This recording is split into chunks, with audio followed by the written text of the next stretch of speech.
Hello and welcome back to Crafted by Corie. If you're new, I'm Corie. Welcome to my channel. If you're returning, thank you so much for being here. You all mean the world to me. Today is a compilation of all of the Patriotic DIYs I've done so far this year. So let's go ahead and get right on into the crafting. DIY number 1. All right, this has been in my stash for a while. It is from the Dollar Tree. It is like a little windmill, and I think it used to have like a welcome sign or something on the bottom, on the base of it that I'd ripped off for another project. But at any rate, I got it ready with my parchment paper underneath for painting. This is Ocean, my Crimson, and my Adirondack white chalk paint. The first thing I'm going to do is paint 2 of these blades. I'm not sure if that's the correct term, but that's what I'm going to call it, with the Ocean. And then I'm going to do 2 with the red, but I'm going to alternate the red ones, leaving one in between each. And then those last 2, I'm going to paint them white. And I did multiple coats of paint for a couple of the colors at least, because they were a little bit more transparent. My blue was the most opaque, so it needed the least amount of paint, but the red was surprisingly translucent. So I did as many coats as was necessary to make sure it was trimmed up, or not trimmed up, but covered. And then I was just showing you this teeny little paintbrush that I was going to use to attempt to paint stars on my blue blades. I was wishing I had a white paint marker, but my white paint markers that I had are out of paint, so that wasn't an option. Then I was also wishing I had like a stencil, which I think I did have because I end up using it later, and it probably would have worked for this, but I'd forgotten at this point that I had it, or stickers or something. I didn't feel like pulling out my Cricut, or I probably should have done that, but at any rate, I attempted little white stars. They're cute. They're whimsical, right? They're not perfect by any stretch of the imagination, but you get the idea. And then I went ahead and also painted a star in the middle of the little windmill. I was having a really hard time getting it to be even, so I kept going around and adding more paint to it to try to get it not to be lopsided. And it looked pretty good in the end. And so now I have from my stash this little America sign. I've had this for a couple of years at least, I think. And I'm just going to try to use that wire hanger that's on it to wrap it around the base of this to attach it here. I was having a really hard time with the wire. It did not want to flex. It didn't want to cooperate. It kept wanting to spring back to its original position. So I ended up anchoring it with some hot glue. I'm going to flip it over here in just a second and you'll see. So I got it wrapped around there as well as I could, and then just using a whole bunch of hot glue anywhere there was a meeting of the minds, so to speak. So now you can see that's a kind of an off-white white. I opted to go ahead and paint over it with my Adirondack white paint. The other option that I had would have been to get out my antique wax by Waverly, and I could have gone over my blades with that to dinge everything up a little bit to get it to match, but I don't know, there was something about the bright white that was really making me happy. So this was the way that I opted to do it. And that was it. Let me know what you think of this piece.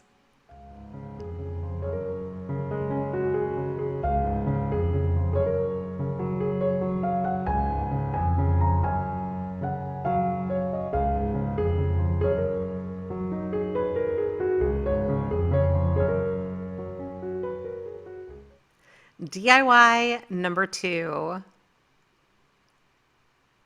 Okay, so I've had this in my stash for a while as well. I believe it came from Hobby Lobby, and I most likely got it when it was 50% off because that tends to be the way that I roll.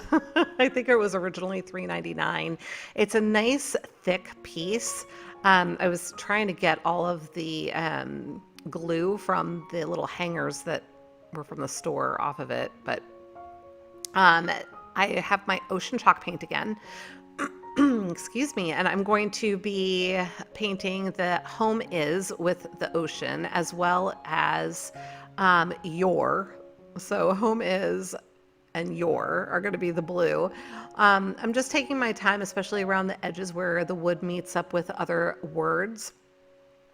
This is again sped up about 2.5 times just to kind of give you an idea. So when you see me going slow, I was going 2.5 times slower.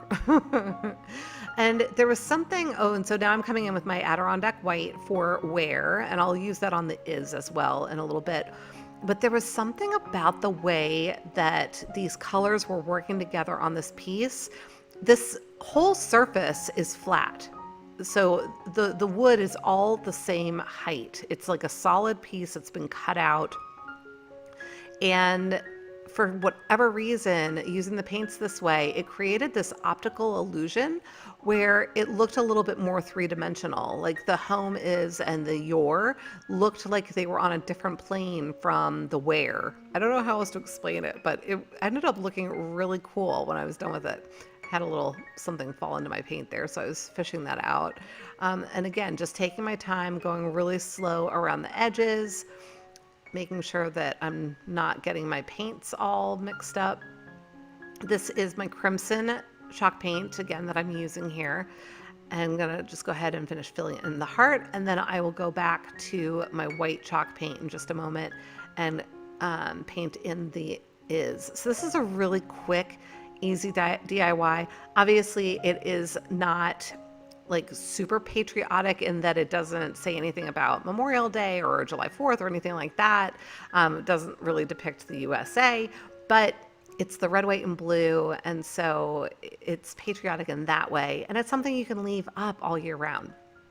So now I was trying to figure out how I was going to work with the hanger. Now it is able to stand up on its own, but I would consider this a shelf sitter because I feel like it's probably about a 1/2 inch thick. So while it stands up on its own, it would get knocked over pretty easily. So I had this sawtooth hanger that I was trying to use, but because of all the cutouts, it was a little bit large to hide anywhere. You were able to see it through. So I decided it wasn't what I wanted to use, and I grabbed out well, after thinking about it for a minute, I ended up grabbing out some of my little cord that I've used recently in projects. And I'm just going to grab a little bit of a loop here. So I cut off just, gosh, it wasn't even 2 inches. And then I ended up trimming that even more. And I had figured out where the balance was. I didn't subject you to that, but I had been holding it with my fingers from the top and seeing how it hung and figured out where the center really was from left to right as far as the weight distribution went, so that it would hang straight, depending on where I put my loop, right? So I just added some hot glue there to the ends, and now I've got my little hanger here, and I think this turned out really cute. I'm just pulling the hot glue out of the little hole for the R, the R bump, making sure that it's nice and neat. And that is it, but let me know what you think of this one.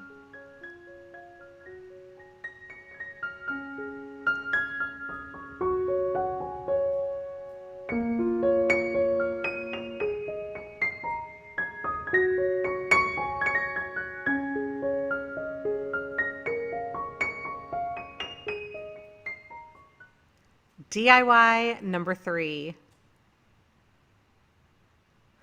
Okay, these are from Chalk Couture. So they are these fun little star cutouts, and they are shelf sitters. And then these transfers, they're like silk screening is the best way that I can describe it, because the stencil, it's not a stencil, they call them transfers, but the white space, it's actually mesh that's there if you've not worked with Chalk Couture before. But I'm going to go ahead and cut all these pieces apart, and once I have them all apart, I can decide what I want to use for which pieces. I'm only going to work with the star shapes for this particular project. I'll save the other pieces for another day. And I'm just deciding which ones I wanted to do. Now, I probably could have done them double-sided. I did not bother to do it this time double-sided. I just wanted to have the single side. So I'm just trying to decide which ones I want to use, because I have 2 of the medium-sized and 2 of the small-sized as far as options go. So I'm showing you my paste. That is Cadet And then the other one is candy apple.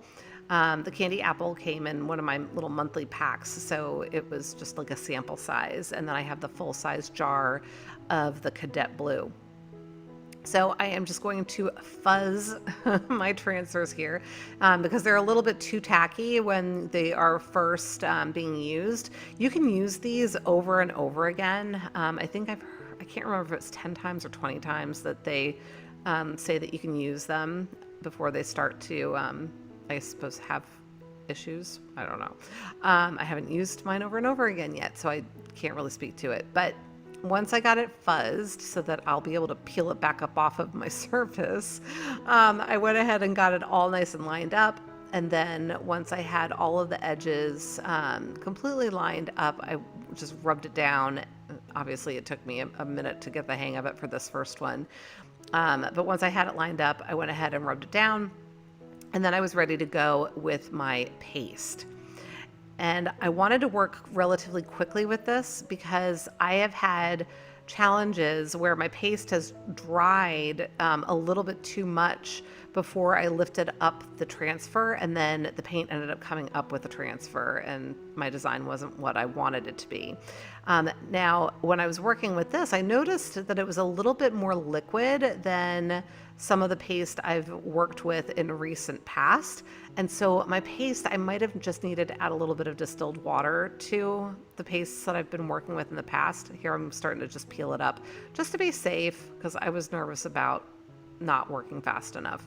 But at any rate, I think I just need to make sure that I am making sure that my paste is the right consistency before I start working with it.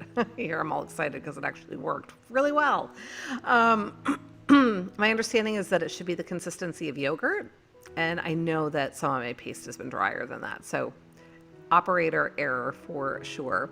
So now I'm just going to repeat the same process for my other two stars, and I'm going to get both of these ready before I do the cadet blue paste because I'm going to do them both the same color, and I figured it was more efficient to get them both prepared, and then I could do the paste on both of them at the same time.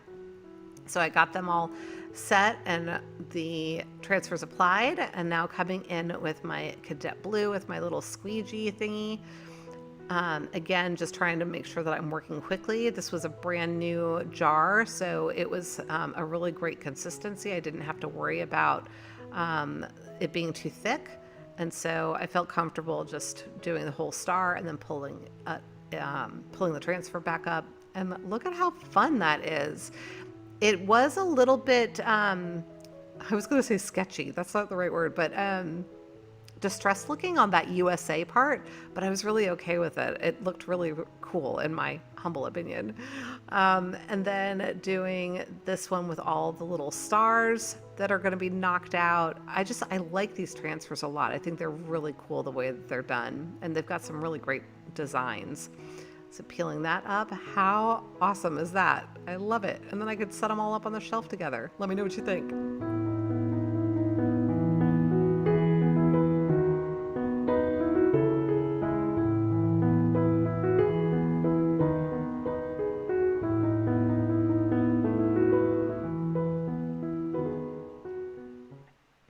DIY number 4. Okay, I have pool noodles, one that's left over from another project, and then another one. I am grabbing out my ruler. I'm trying to figure out how long this is. It was about 13 inches long. So I wanted to, originally I was thinking I wanted lengths of 4, 6, and 8 inches that I was thinking, or maybe 6, 8, and 10. I can't remember, but I ended up doing 5.5, 7.5, and then what I'm guessing was probably 9.5. Just based on the way that I cut these down. So I wanted to make sure that they were kind of like stair steps as far as length goes.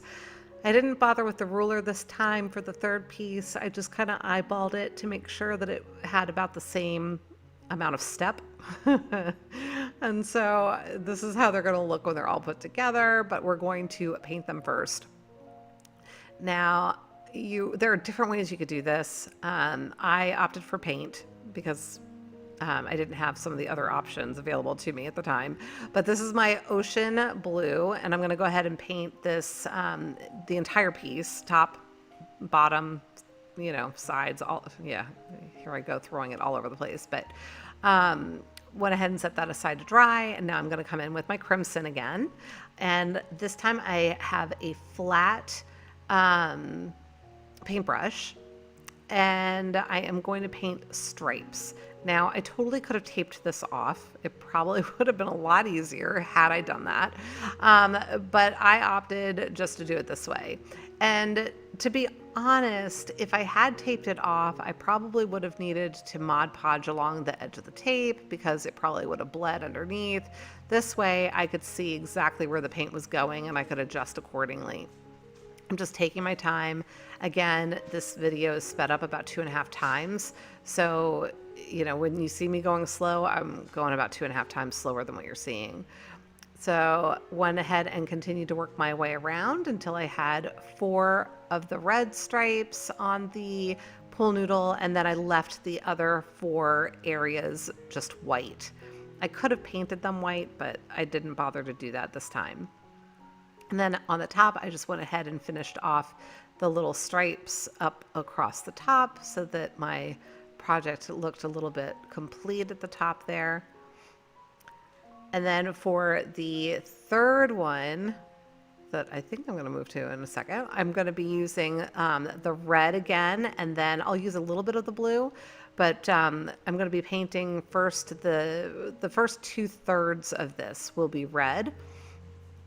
And the hardest part for me was just making sure that my edge down where I was going to cut off the red was straight, because I kept wanting to go at an angle. So anyway, I got it all pretty straight there.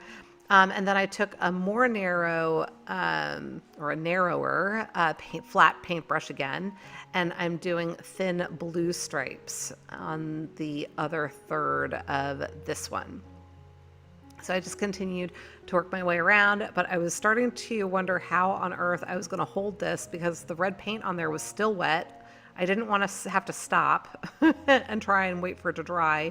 So I was like, okay, what am I going to do? Because those holes in the pool noodles are pretty large. And I'm sorry, I'm kind of off camera doing this, but I stuck a baby wipe in there with a tool that's used for clay. And yay, hey, you know what? Find a way or make a way. That's my motto. But it ended up being like a push pop, or a lollipop. I've got a nice handle on it now. So that worked out very well. And then I was able to just pull it back out again when I was done, just kind of carefully here. So that was all set. I let them dry overnight. And the next day I came back, the bottom of that was still a little damp. I guess because the pool noodle is plastic, there wasn't really any breathing room for it. And now I have the stencil that I alluded to earlier on a different project, and it is from the Dollar Tree. Clearly it is a flexible stencil, and I'm just going to kind of tape it off. I was trying to avoid getting the tape on the blue paint because I was afraid it might pull up the paint, and it ultimately did touch some of the paint, and it did pull it off, so I just ended up touching it up. It was really not a big deal.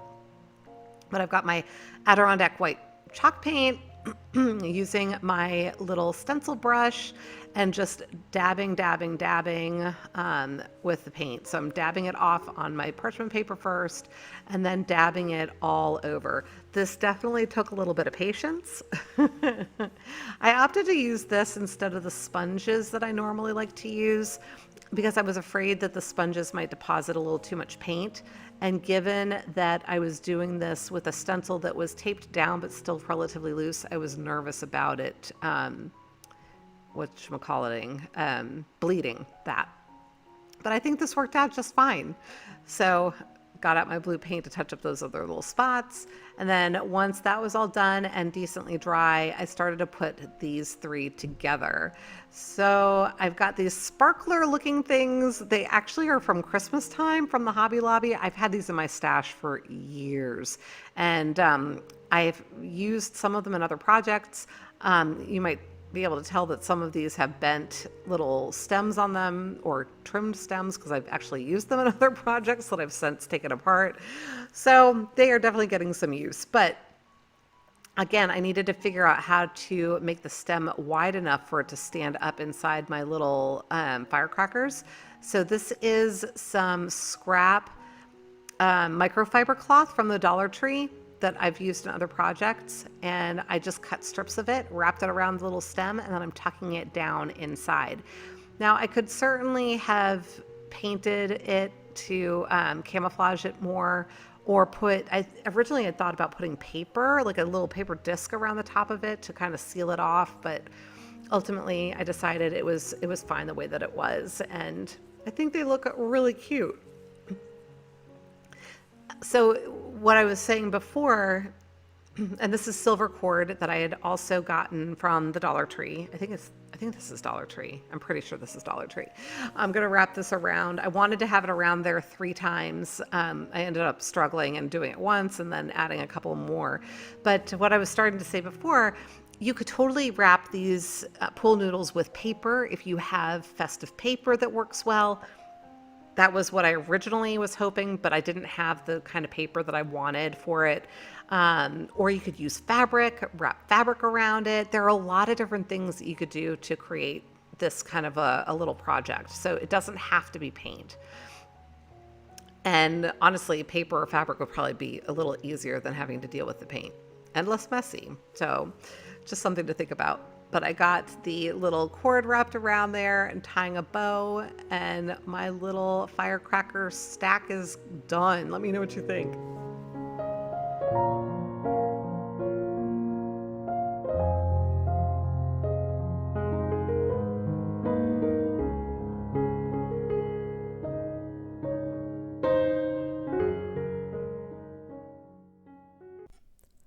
DIY number 5.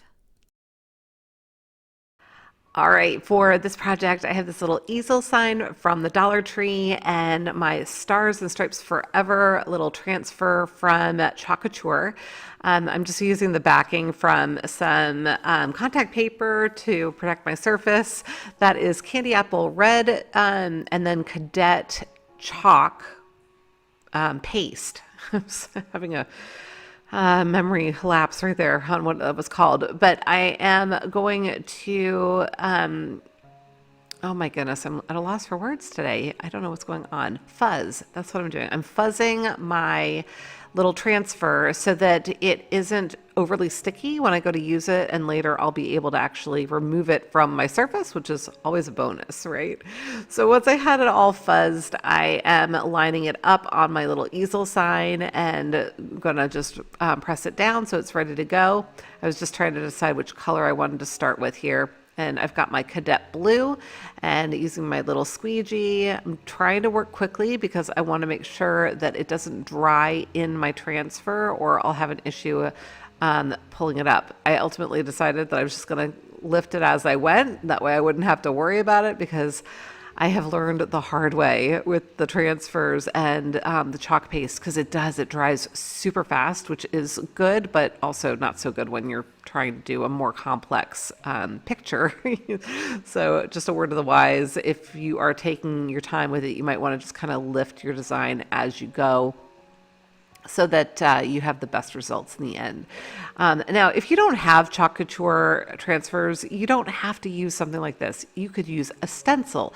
You could Mod Podge something on here. You could use decals. There are so many different ways that you can decorate these signs.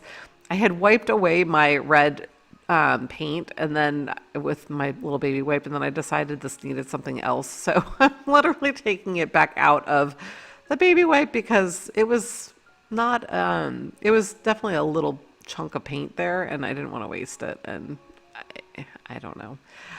I kind of like the way this looks, but it's also not perfect. But let me know what you think.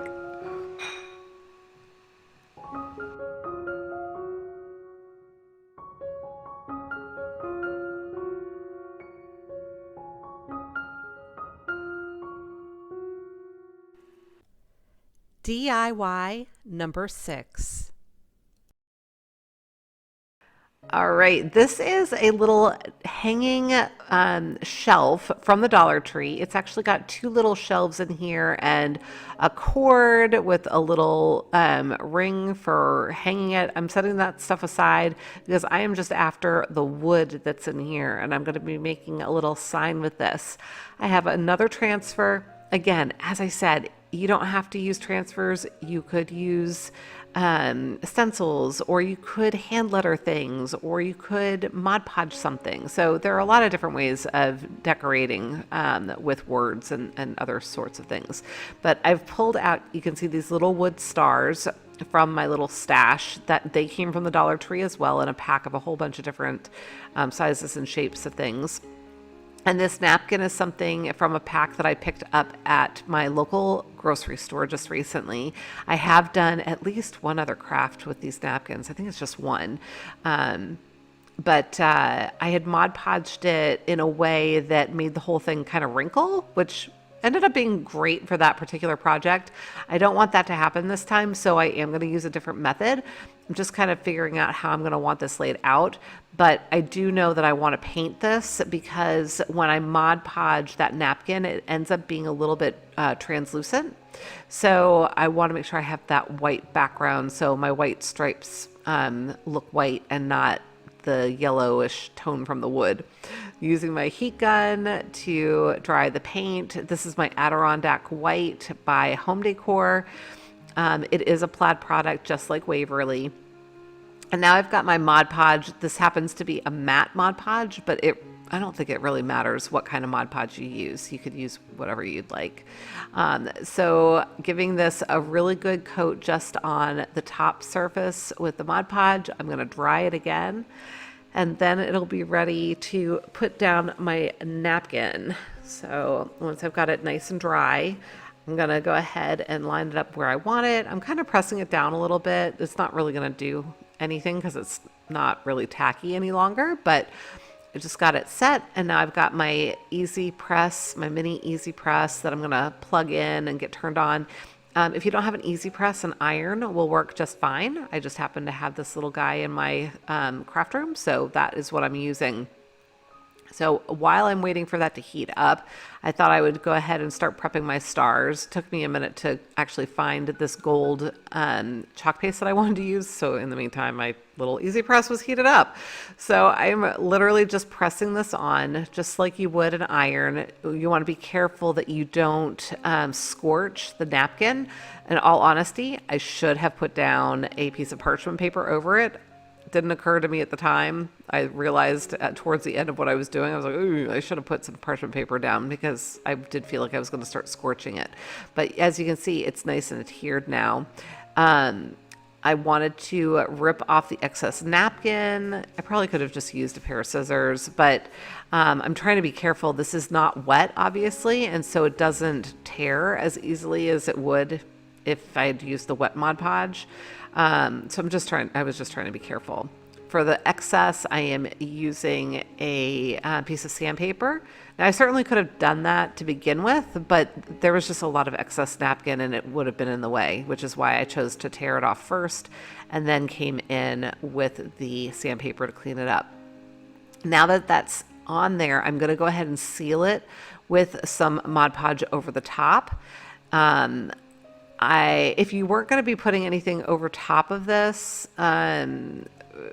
it probably wouldn't be as necessary because it was definitely nicely adhered, but I am putting something over this with my transfer, so I want to make sure it's not going to damage the napkin when I do that. So making sure that the Mod Podge is sealing it in, that'll also help protect that surface. I used my heat gun again, just kind of making sure it's nice and dry.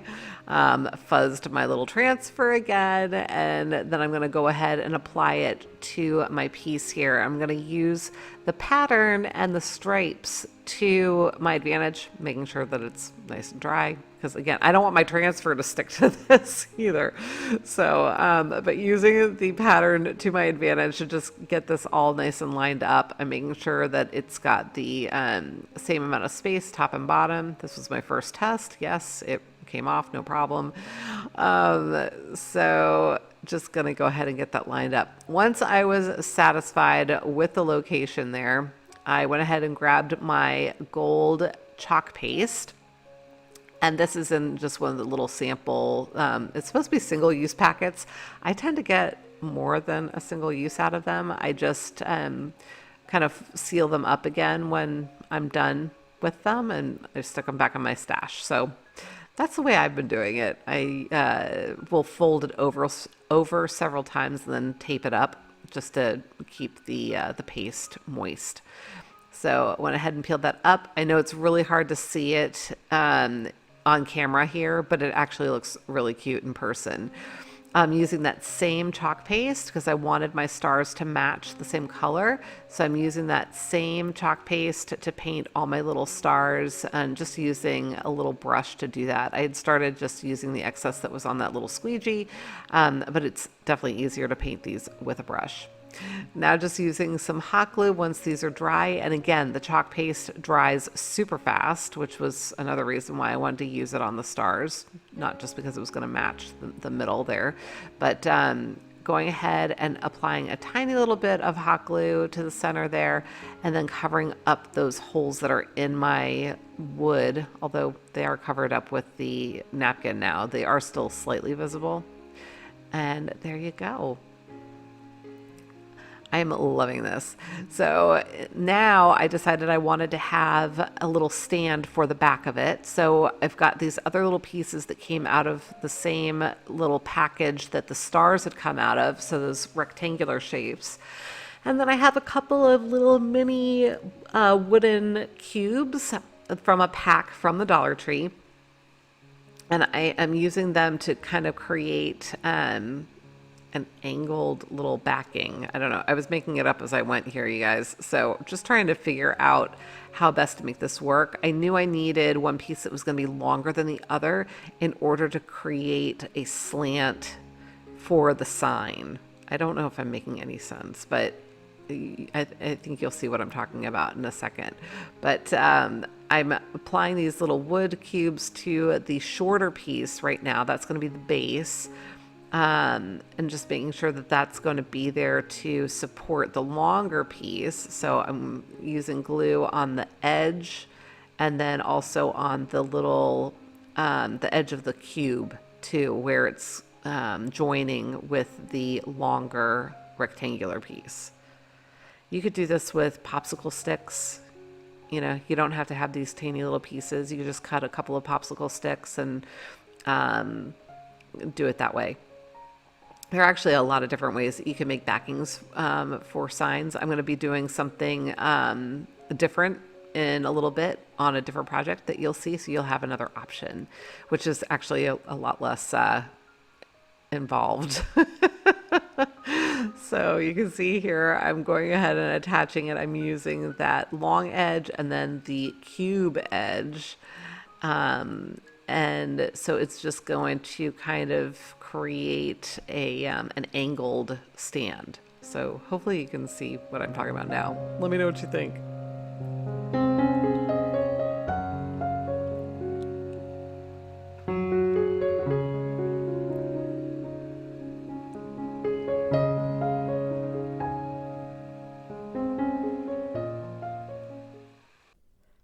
DIY number 7.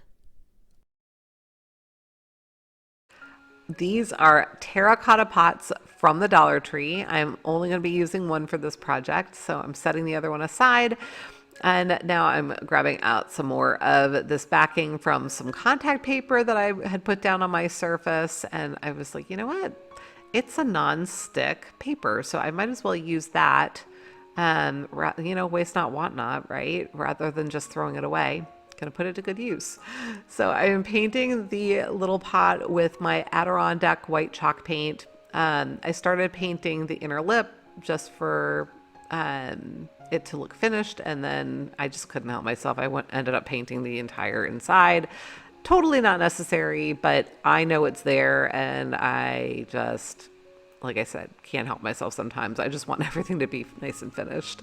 So I went ahead and completed the painting. Now, the great thing about these terracotta pots, they suck up all of the moisture. So by the time I was done painting the inside, the outside was basically dry.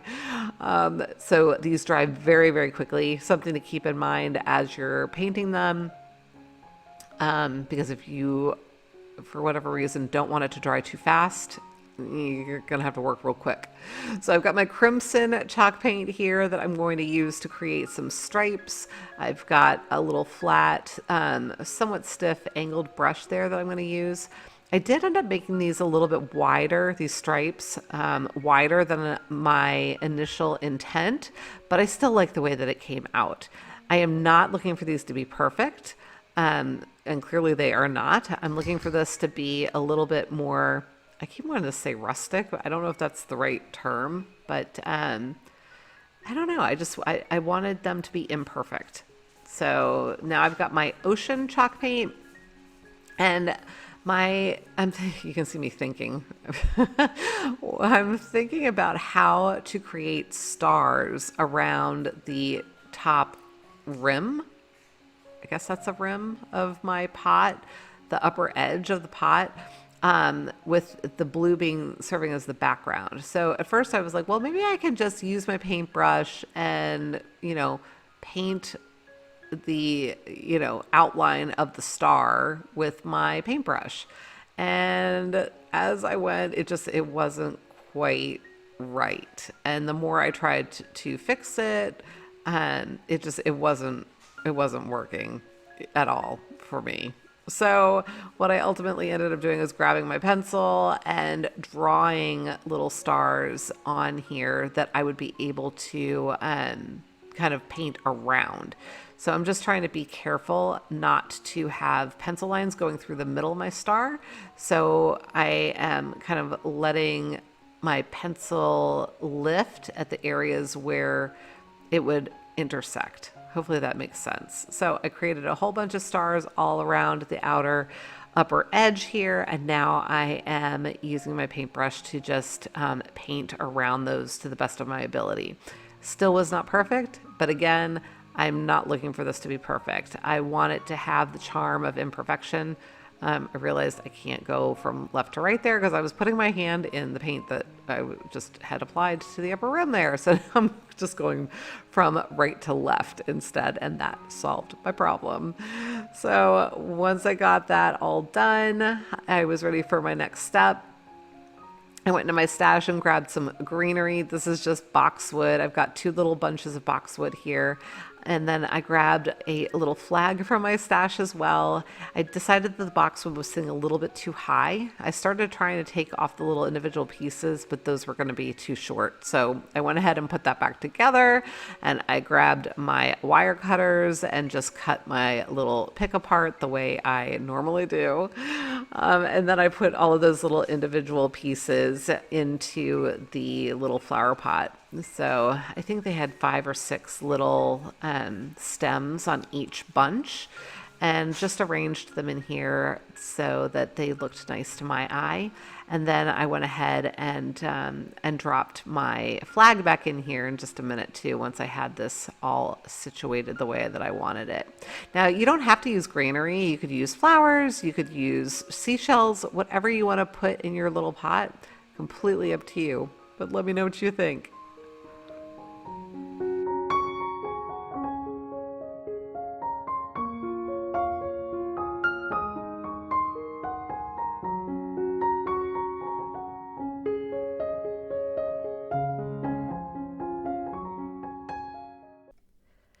DIY number 8.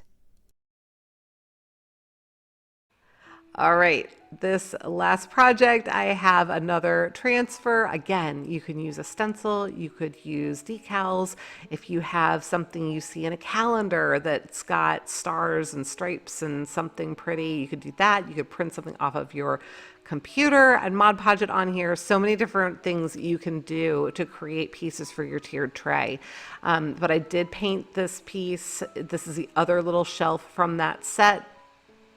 Painted it the Adirondack white chalk paint, Now I am using the chalk paste again in the same candy apple red that I used earlier. I was getting down to the dregs of this little single-use packet. I think this must be like the third or fourth project that I've done with it, but went ahead and did that and peeling it away. So now I've got my red and white stripes.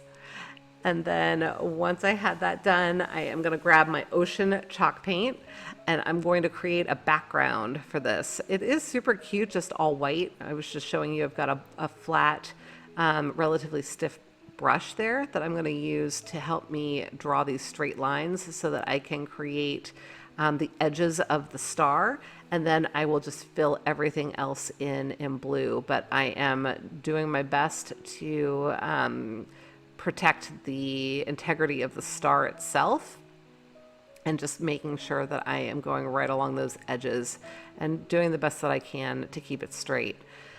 I opted not to put any kind of tape on it because I thought it probably would lift the chalk paste. The thing with the Chalk Couture chalk pastes, they are washable, so you can use your surfaces over and over again.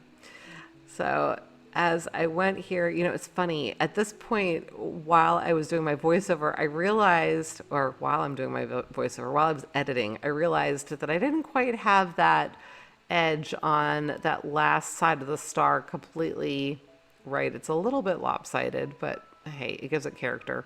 Of course, knowing myself, I will probably go back and correct it because you can see it's a little higher on the left side than it is on the left. So that is life. But I went ahead and got that all filled in. And now to cover up those holes again, I've got these little, I'm going to call them silver brads. They're silver and gold. They're little blingy, I'm calling them brads for lack of a better term, but just using a little bit of hot glue right on the hole. So I know that I'm going to have it nice and covered, and then placing what I'm calling brads right down on top to finish that off. Now, when I peeled this off, it did take away some of my paint on the back of my piece, and we all know that I like my pieces finished, so I tried to touch it up a little bit. You can also see I have some blue paint that bled in underneath my my work, so it's kind of messy. The blue was bleeding into the way. I finally decided I was just going to put some craft paper on the back and finish it that way. And that's also going to take care of the holes that I have visible on the back side of my piece. So ultimately, I decided this was the best way to finish this particular piece. So I've got that down with some hot glue. Just be careful. I had a little bit of hot glue that oozed out on the edge there and got my finger. But once I had it secured, I pulled out my self-healing mat and I've got my X-Acto knife and I'm just going to trim off the paper around each of those edges. I did kind of catch some of the side of my sign on the one side, so I just went back and touched it up with some more of the blue chalk paint once I had this all trimmed away. But just making it nice and neat and easy peasy. So now, as I mentioned, we're going to make a stand for this one now. I was trying to decide how I wanted to do it. I've got a bunch of these little wooden cubes from the Dollar Tree again. And ultimately, I just put a little bead of glue right across the bottom there. As I mentioned, this is a lot less involved than the other little stand I created before. That's it, you know, and it actually worked quite well. I was pleased with the outcome. So let me know what you think of this one as well.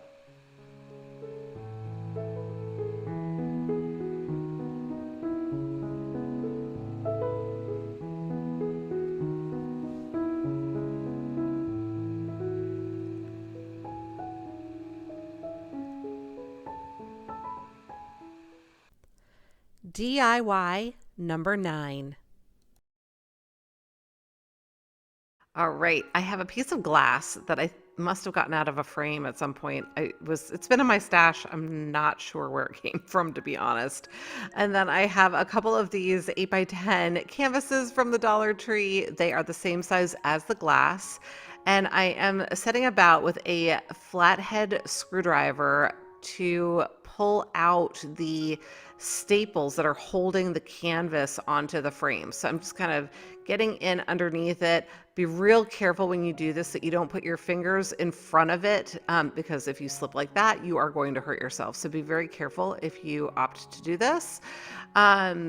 So as I was doing that, I realized I should really prep my glass so that it can dry while I'm working on the frames. So I've got some isopropyl alcohol, rubbing alcohol, that I'm using with a paper towel to just clean my glass. I have it propped up on my little risers that I usually use for my paint pouring. And I figured that that would be a good way to keep the glass up off the table, only because it makes it easier for me to pick it up and it keeps it a little cleaner. So these are napkins, or that was a pack of napkins that I had just picked up at my local grocery store. And I pulled one of them out of the package and I am removing the second ply. A lot of times napkins will have 3 plies depending on the type. This one is a 2-ply, so I'm just removing that second ply. You always want to just have the one when you are working with Mod Podge, which I will be doing. So I'm just trying to figure out how I want this lined up on my glass. I am going to apply it upside down because I want the right side to be the glass side. So this is going to see through from the back of the project. Hopefully that makes sense the way that I'm describing it, but you'll see in just a second. So I've got my Mod Podge. It doesn't really matter what kind of Mod Podge you use for this. I believe this one that I have is matte. And as I was doing this, I was wishing I had actually done the iron-on method, where I would have painted my glass with the Mod Podge first, let it dry, and then iron the napkin on, because I was getting a lot of wrinkles with this the way that I was doing it. It was kind of bunching up a little bit. And then I decided, you know what, I kind of like that look. I was trying to pull it a little bit. You got to be real careful because it will tear very easily. Even just with the paintbrush itself, I ended up tearing it in a couple of places. So you just have to be real gentle with the napkin. But ultimately, I actually liked the way that it looked, where it was a little bit wrinkled in places and bunched up. I don't know, just it gave it a little bit more character. And you know, when a flag is flying in the wind, it's, you know, or I don't know, it looked a little bit more distressed. I don't know. You'll have to tell me what you think. But once I had it all painted, I was able to go ahead and pull off the remaining napkin because it's wet, right? And so I did it very carefully. Always remember that this is sped up about 2.5 times so that I don't bore you to tears. But yeah, so just go slowly because I was very mindful not to tear what was on the glass. And you kind of got a sneak peek there at what it's going to look like when it is all dry.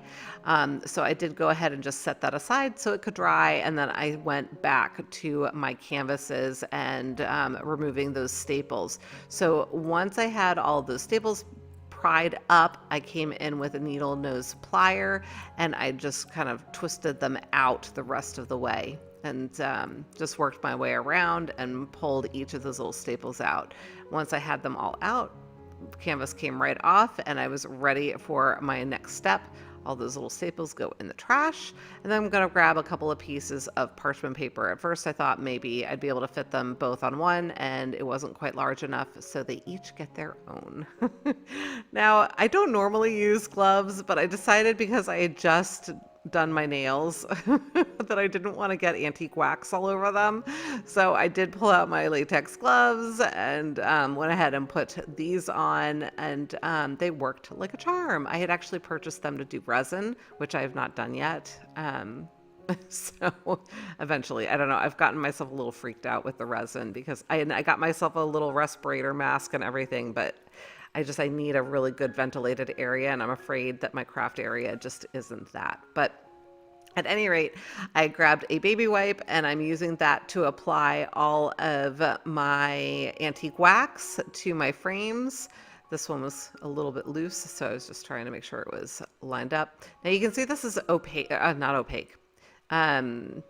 A little translucent. You could see my hand through here. So I was thinking about what to do about that. I'm just using some sandpaper here to clean up the edges of the glass where we had a little bit of a where we tore, excuse me, the napkin off, that excess napkin, vacuumed that stuff up. But my solve right now is my Adirondack white chalk paint.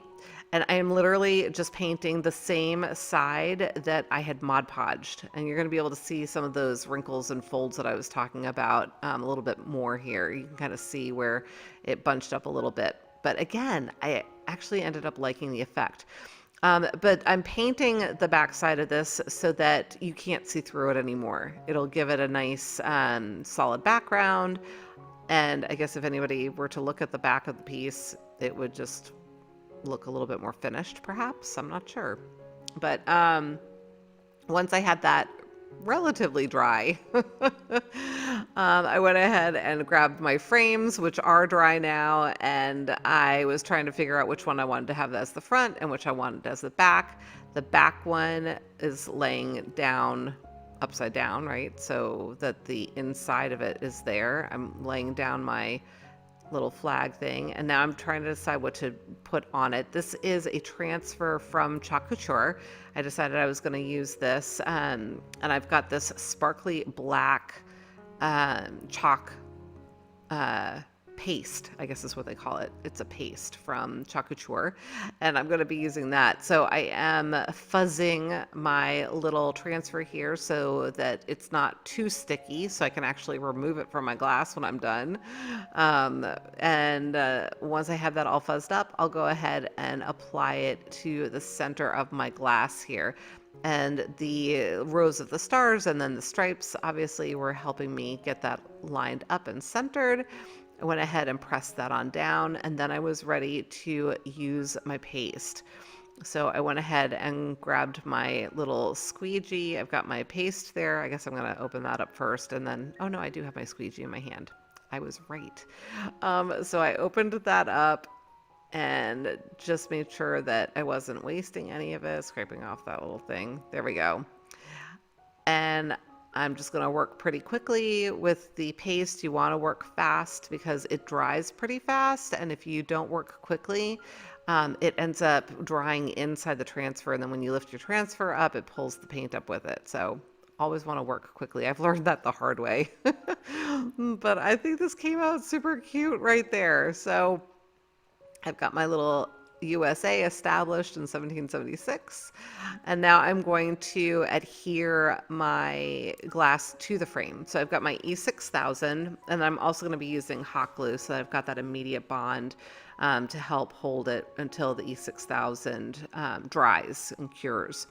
So I'm just putting it around the corners. So I'm going in a couple of inches, and I'm leaving that center area on each side open for some hot glue. So I'm only applying the hot glue where I don't have the E6000 because I'm trying not to mix the glues in case it impacts the way that they bond. So laying my glass back down, and now I'm going to do the same thing with my other frame. So I'm just getting it all lined up, making sure that it's good. I'm going to flip it over, apply my glue exactly the same way that I just did on the bottom piece. And then I'll be flipping it back over and just making sure that it's all nicely aligned and sealed and good to go. So coming in again with the hot glue. I'm not sure why I decided I needed to show you this again, but I did. So, but are my nails cute? Did you see the little buffalo check on my fingernails? I get so excited about little things like that. But hence the reason for the gloves a little earlier. All right, so now I've got this all adhered, and I'm just thinking about how I want to finish off the edges, right? Because we've got a piece of glass sandwiched between the two layers of frame, and so the sides and the top aren't the prettiest thing. So I've got this burlap ribbon that I've pulled out, and it was a little bit too wide, like just a smidge. So I decided I was going to cut off a length that was going to serve me for wrapping the entire outside. And now I'm going to trim off basically the wire edge of the ribbon on both sides. And that's going to provide enough. It actually worked out being exactly the size that it needed to be in doing this. So I just cut that off on both sides. And now I have my burlap strip that I'm going to be able to wrap around the entire frame and kind of finish off the look of all of that. So I used a very tiny bit of glue there. It was kind of like a smear as opposed to a bead of glue, if you know what I mean. So I'm just adding a little bit more at the corner, holding that down tight, and then I will continue on around. And so just at the corners, and I'm sorry I'm a little out of frame there, but I just continued it around, adding a little, like a smudge, literally like, I don't know how else to describe it, a smearing as opposed to a bead of glue. Just very, very little, simply enough for it to be able to tack down onto the frame. And I'm only doing it at the corners because I don't want there to be globs of glue and having glue seeping through the burlap or whatever. I want it to be as nice and neat as I can make it. So now I've gotten down around to the edge where I started, and I'm gonna try and figure out how best to line this up, and I'm gonna trim it off. I wanted to trim it, oh, there was a little bit hanging over from where I trimmed off the wire edge, so I cleaned that up. But I want this to match up to itself so that there's no bump on the bottom, so that if I choose to have it just stand on the shelf, I can. Now this will stand upright, and it can also be hung because it's got that kind of little ledge on the back of it. You could also add a little hanger to the back, but I found that it wasn't really necessary. And there it is. Let me know what you think of this one.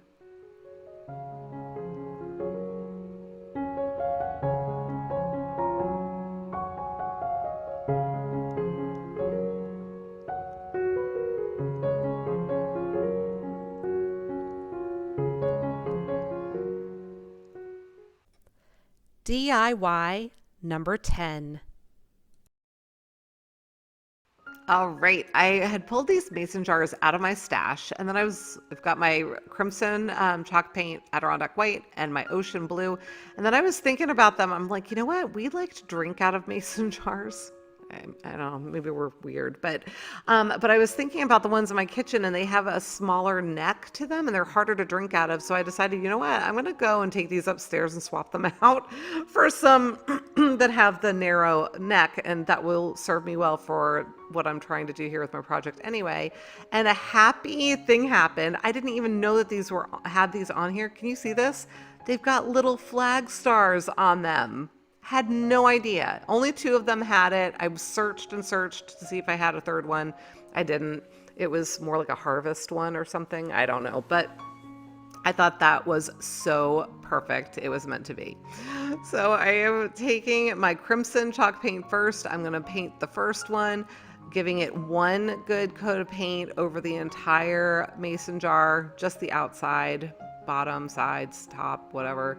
The second one, painting it with the Adirondack white by Home Decor. These are all plaid paints, but they've got 2 different brands, the Waverly and then the Home Decor. And then this again is the Ocean.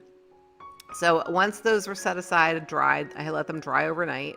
I came back in with my sandpaper, and you might have seen a little smudge on the white jar. I accidentally hit it when I was painting the blue one. I hit it with my hand, and I didn't bother to fix it because I knew I was going to be sanding it.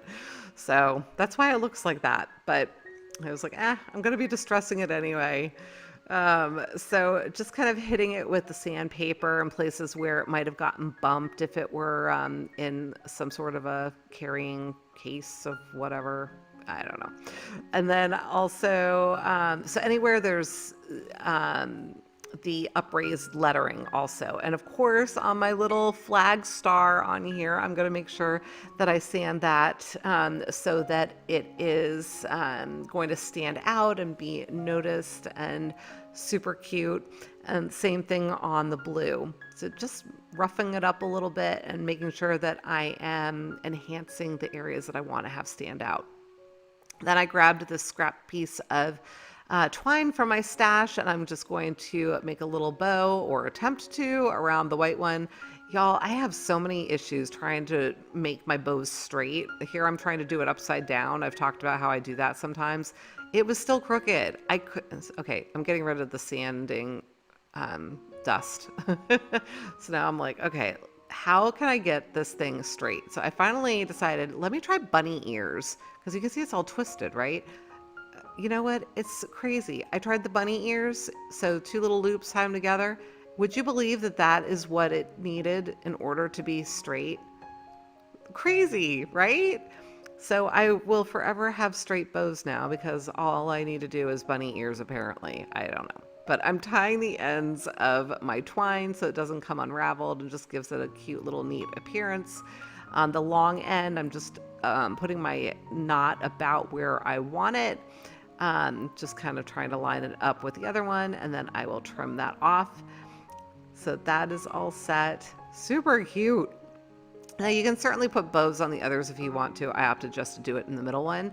I was inspired by a painting that I keep seeing. It's a painting with red, white, and blue mason jars, and it's got these little white flowers in them. They might be hydrangea in the picture, I'm not sure. It made me think of my baby's breath. So I'm putting baby's breath in here, and I was searching my stash to see if I had more of it, but unfortunately I only had enough for the one jar rather than the three. So I've got the baby's breath in the middle, and then I opted to do some boxwood for the other two. And I actually think it turned out really, really sweet. If you have like a little long tray that you could fit these in, I think that would be really pretty. I was thinking it would also look nice just as a centerpiece on a table. So if you're trying to do something to dress up your home for 4th of July, if you've got a party coming up, this is such an easy and cute way to dress up your table and help it be a little bit festive.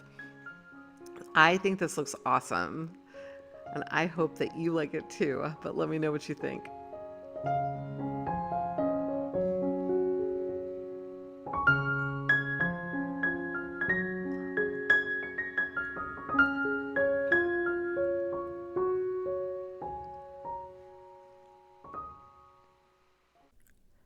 DIY number 11. All right, I have a couple of wreath forms from the Dollar Tree. I'm just going to be using one. I decided I was going to do a small wreath. I've got that leftover deco mesh and then also some pipe cleaners. I picked red. I could have used silver or blue or white or whatever, but I opted for red. And I'm going to fold these in half. I have 6 of them here. I'm going to attach them wherever there is a crossbar, I'm going to call it, on the wreath form, and then halfway in between each of those crossbars. The crossbars I'm putting on the inside circle, and then the others I'm putting on the outer circle. And I'm going to do that all the way around the wreath, just making sure that I've got 3 on the inside rung and 3 on the outer rung. And on the inside rung, I'm just kind of helping anchor them so that they don't slide the way that the ones on the outer rung are going to end up doing.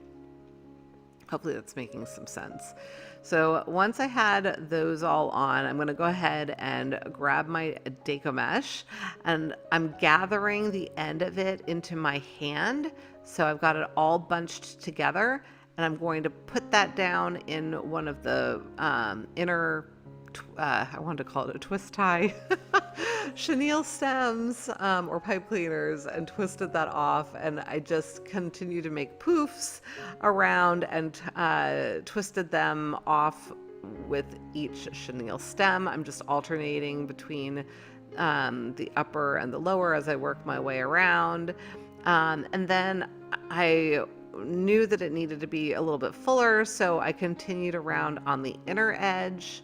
Once I had gotten all the way around, and just continued to use the same chenille stems to anchor it.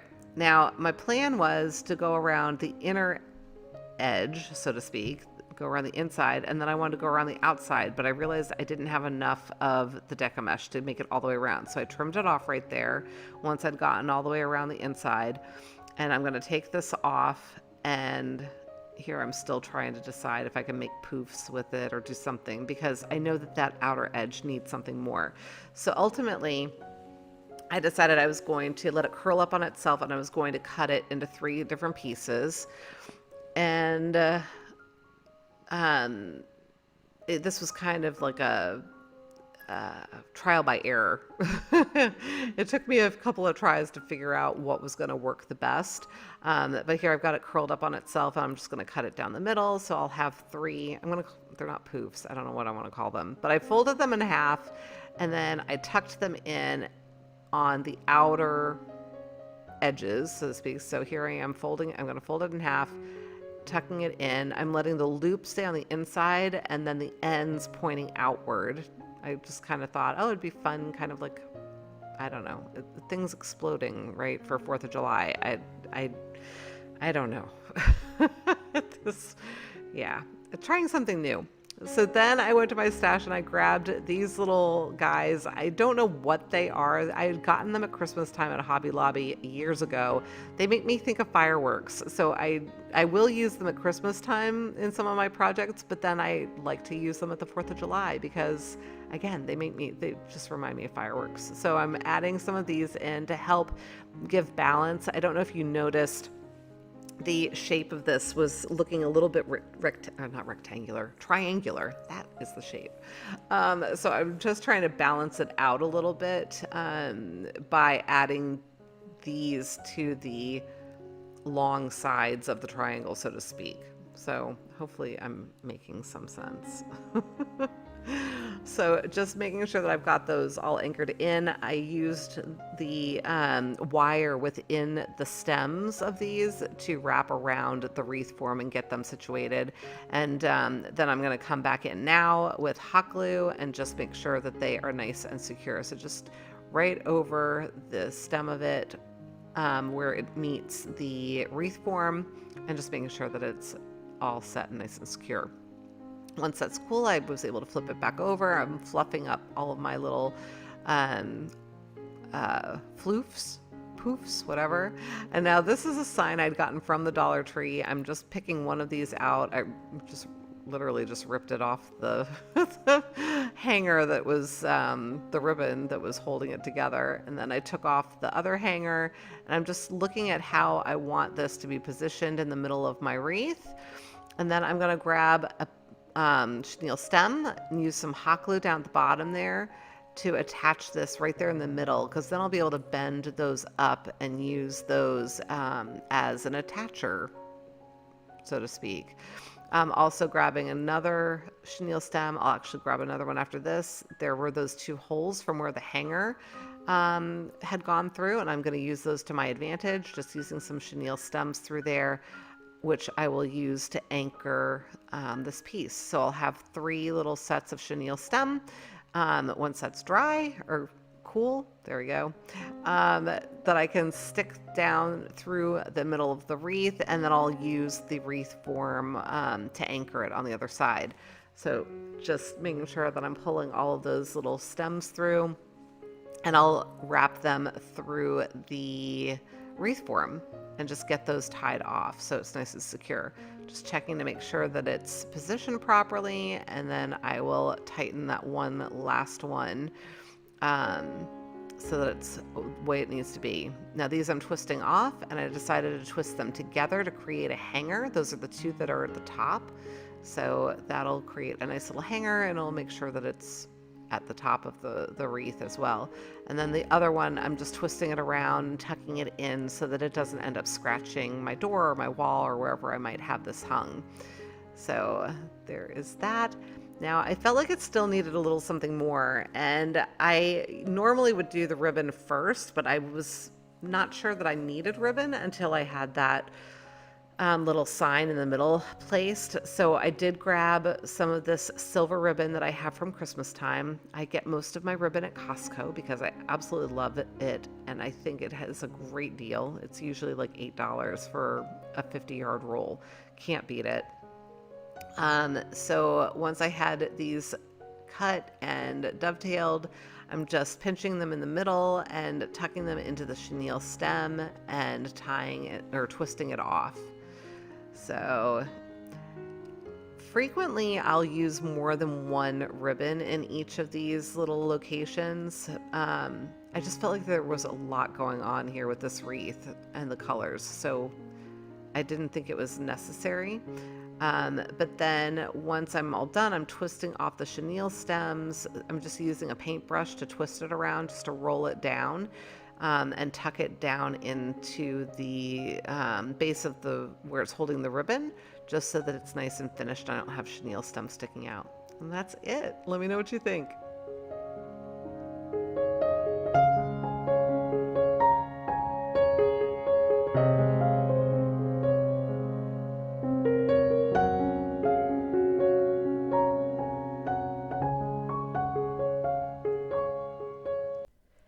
DIY number 12.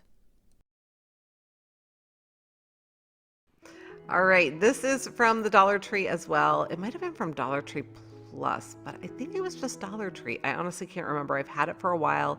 Been trying to figure out what to do with it. I'm just pulling out the backing for the little frame parts, those little hearts, and I will get this all situated on my paper. I didn't realize that they were not symmetrical, so just be aware of that, because I ended up having my hearts upside down. Not upside, well, I was able to trim it up. They didn't fit properly when I went to put them in the frame, but you'll see in a second. But I just got them lined up. I'm tracing around them, cutting them out. And so you can see it's like not quite fitting. So I just went ahead and trimmed it off in the area that it needed to, and then tried to put the back on. You saw I tried to put it on backwards, and anyway, I got my little blue gingham check paper in there. Look how pretty that is. I love it. And now for the home, I am using the crimson again, and I've just got a flat paintbrush, and I'm going to go real slow here. I want to make sure that I am not flicking paint, because it's really easy to spray this when I'm trying not to hit the sides of my letters either, because you might be able to see that they are painted white. So I don't want to get red paint on there. And so as a result, I try to very lightly go off the edge of the letter without hitting downward. I don't know if I'm making any sense, but sometimes when you do that, you end up spraying the paint. And so I was trying real hard using a light touch, and just making sure that I was being careful. And there you go. Now, once I set it up, I was admiring it and then realized that it had some nicks. I was just going to try and touch it up a little bit with my Adirondack white chalk paint, but then realized that this is a bit brighter of a white. So I ultimately ended up touching up the entire white portion of the sign. So again, just a small flat brush and just taking my time, and that's it. But let me know what you think of this one.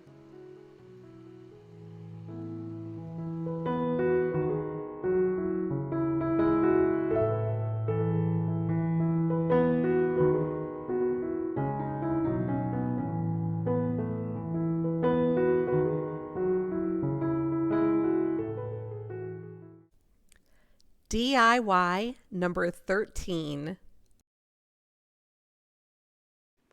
For this project, I have a wreath form from the Dollar Tree. I also have some, I wanted to say canvas. It's not canvas. It is burlap.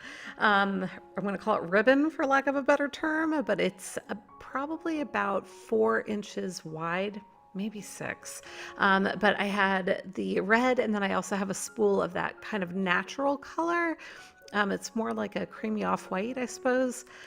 And I also have my Kirkland ribbon there on the side, but I was trying to figure out how large I wanted to make these little loops that will be quasi bows. And I thought, you know, it's about 18 inches, but let me measure it. And you know what? It was exactly 18 inches. So I am just going to cut a whole bunch of strips of my red and my white. As much as I can get out of what I have is what I'm going to be cutting down and using. I think I ended up with 9 strips of the red, and I think it was 5 of the off-white. If I had more, I would have used more, but this was all I had in my stash. And then I grabbed a piece of wire that was left over in my stash. This is something I think I pulled off of chicken wire, so it was honestly trash, for lack of a better term, but I decided to save it because I figured I might be able to use it on something, and here we go. So I am just pretty much making little loop bows, so to speak. So making it a loop, pinching it in the middle, and then tying it off with my wire. I thought about using chenille stems, but I didn't know how that would look. Yeah, I don't know. It probably would have been fine to use the chenille stems, but I opted to use the wire instead. So I did that with all of my strips, and now I'm going to go to the wreath form and start applying them to the wreath form. And I'm tucking the two ends of the wire through the form around the two center wires, so to speak. And then I just twisted that around and got it nice and secure. And then I alternated that back and forth. I'm doing the same exact thing with my off-white bow. And I will continue to do that all the way around the wreath form, just alternating them. Now, because I had extra of the red, once I got to the end with the red, I went ahead and just doubled up on my red bows at either end. And like I said, if I had had more of the burlap to work with, I would have gone further around. I would have made sure that I only had a quarter of the form left, but this was the best that I could do with what I had. So I'm going to be filling the rest of it in with my blue ribbon. And I love this blue and silver. And I know, oh, right there, you probably could see it's got kind of a sparkle to it with the silver that runs through in, I'm going to call it little stars for, they're just little specks of silver running through it. And it is my take on stars for this wreath that we're putting together. I did the same thing with the blue and silver ribbon as I had done with the burlap. And now I'm just going to go ahead and attach it the same way that I did with the burlap. This is just going to be with the bows. One thing I did notice as I was applying the bows, and you're going to see me fluffing it up in a minute, instead of kind of overlapping slightly like I did with the burlap, I ended up kind of twisting them. Here you can see me kind of twisting some of them around and just making it a little fuller. So there you go. I just did that until I had the whole wreath form filled. So as you can see, I wish that I had just had maybe a quarter of that done with the blue, but I still think it came out really pretty. Here I'm just trimming off some of the excess wire. You want to leave some of it because you don't want the things to come unraveled, but I didn't want a lot of it sticking out. And now I am covering up the back with this burlap ribbon. This is also a Kirkland ribbon from Costco, but you can use whatever you have in your stash. And I just wanted to have something that was going to cover up the wires so that they weren't going to scratch whatever surface this got hung on, but then also it would be nice and neat and finished. So I'm just trying to figure out how I want to do this, and I ended up kind of folding it over itself and working my way around the wreath form that way. So I'm putting a little tiny bit of glue on the form itself to anchor the ribbon, and then I'm going to just fold the ribbon over itself and attach it like that. And that's giving me the ability to curve the ribbon around the form without it bunching funny. So if you think about it, I mean, the form is circular, right? And the ribbon isn't going to just automatically twist or curve, I should say. So this was a way for me to kind of double up the ribbon to protect from the pointy, sticky wires and finish it off, and also allow myself to get that curve as I went. But you could certainly use other things. You could use felt, whatever you have in your stash to cover this up. But I love how this looks. Let me know what you think.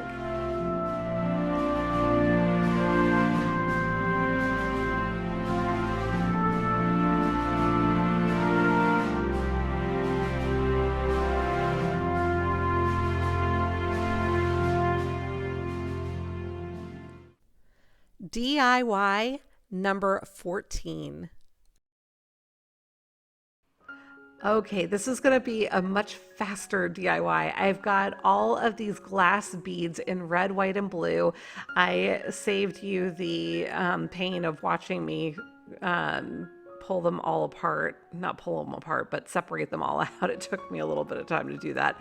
But I've got two vases here. The outer glass vase is wider, and then I've got a skinny little vase. I'm kind of stuffing some of the um, netting that the glass beads come in into that center one to just keep it from having me accidentally drop any into that center piece, because I don't want any of the glass beads in the interior vase, only going around it.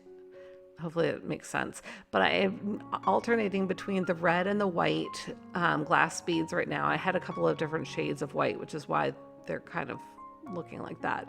But just alternating it kind of like my stripes. And then once I had my red and white stripes in the pattern that I wanted, I am going to add in my blue. I opted to use the dark blue. In hindsight, I'm kind of wishing I'd used the light blue that was sitting there. I was being very, what's the word? Not specific, literal with my colors, but it ended up being a little bit dark, and you'll see in the final picture. So you might consider using the lighter shade of blue, because I think it might give the right effect without looking too dark. But I got it all filled up right to the top, and then I grabbed out some flowers, and I am going to put an arrangement in that middle vase part. I didn't have any actual blue flowers in my stash. I've used them all up, so this was the best that I could do with what I had on hand.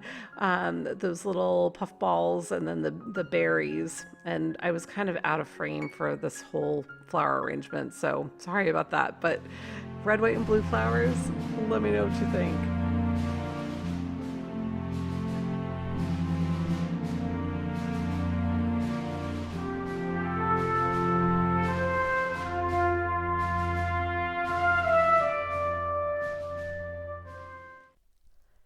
DIY number 15. This is also going to be a really easy but super sweet DIY. This is from the Dollar Tree. It's a little wooden star on a corrugated metal star. I've got my crimson, my Adirondack white chalk paint, and my ocean chalk paint. I've got my parchment paper here, and I grabbed out 3 baby wipes. So I am just applying the paint with baby wipes because I didn't want it to be super thick and heavy. So I've got my white that I'm applying through the middle. It does not need to be perfect. I'm just trying to make sure I don't get it on the metal. So this is sped up about 2.5 times, just to kind of give you an idea. So I just want to be careful that I wasn't getting it on the metal. I am definitely going slower than what it looks like. So just take your time. And this is such an easy project, but the effect I think is really cool.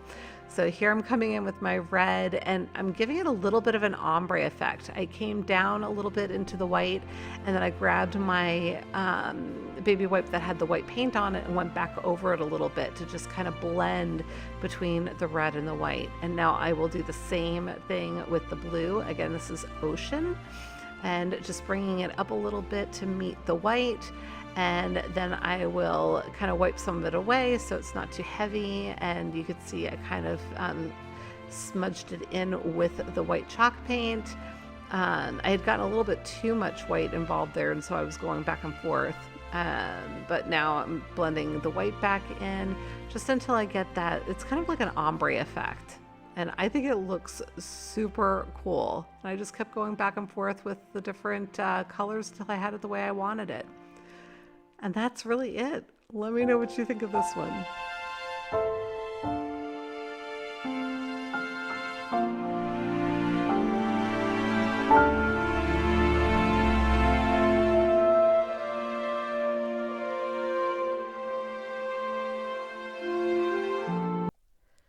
DIY number 16. Okay, I am just borrowing a star from a project I had made a few weeks ago or a couple of weeks ago. I've got some foam core board. Yes.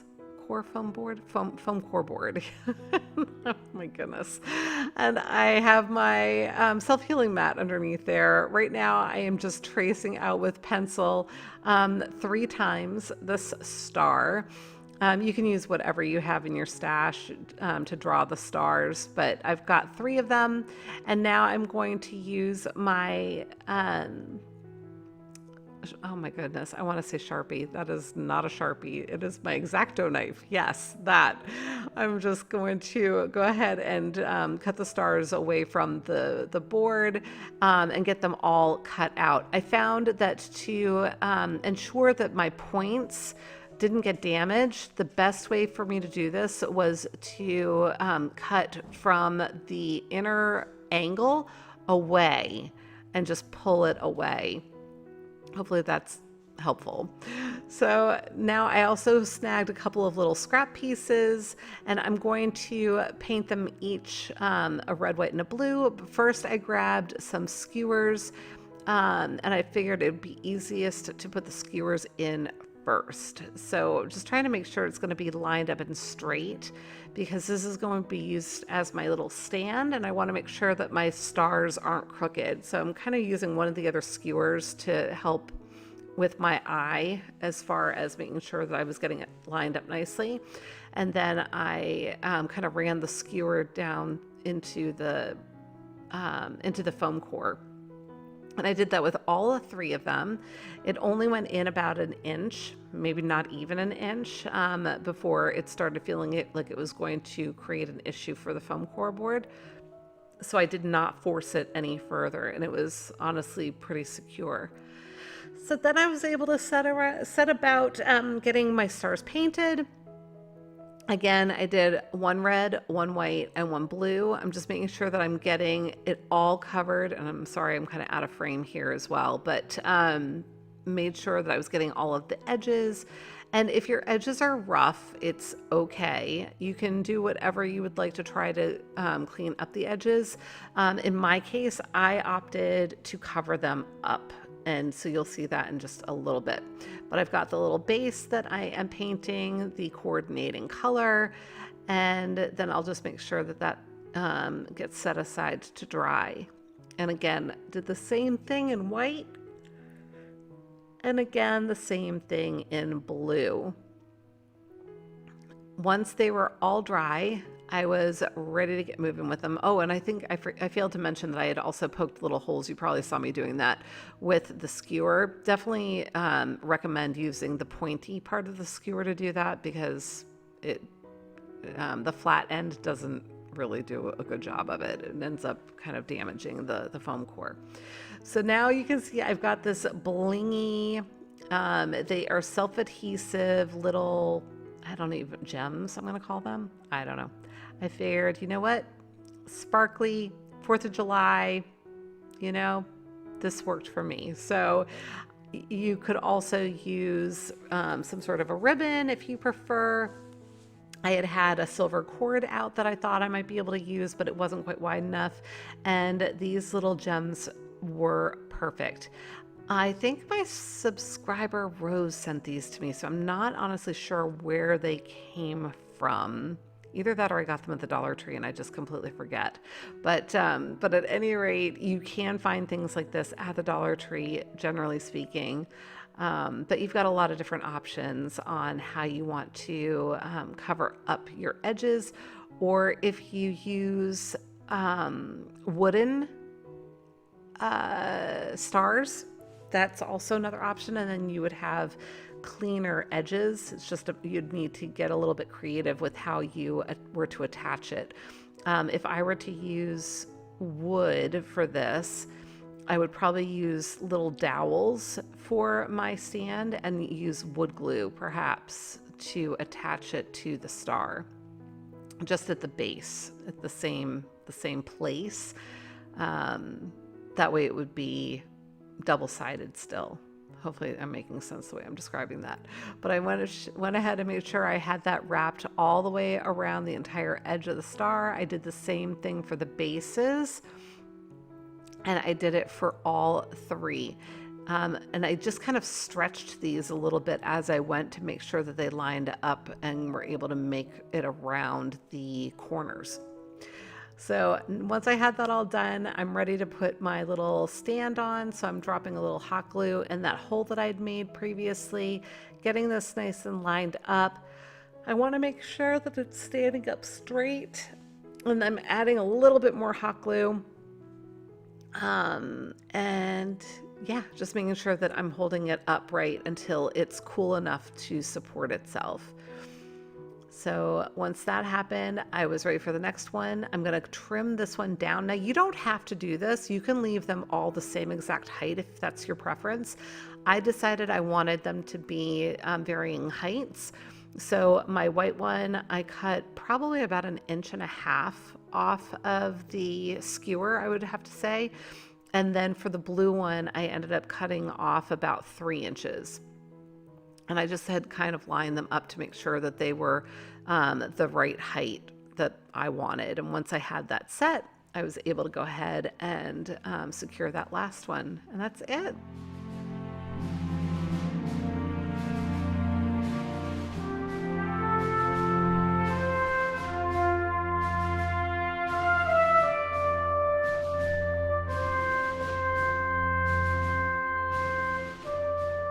Okay, everybody, that's it for today. If you enjoyed the project, remember, give me a big thumbs up, leave me a comment, let me know which one was your favorite.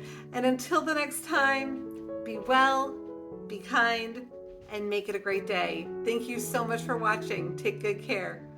Bye.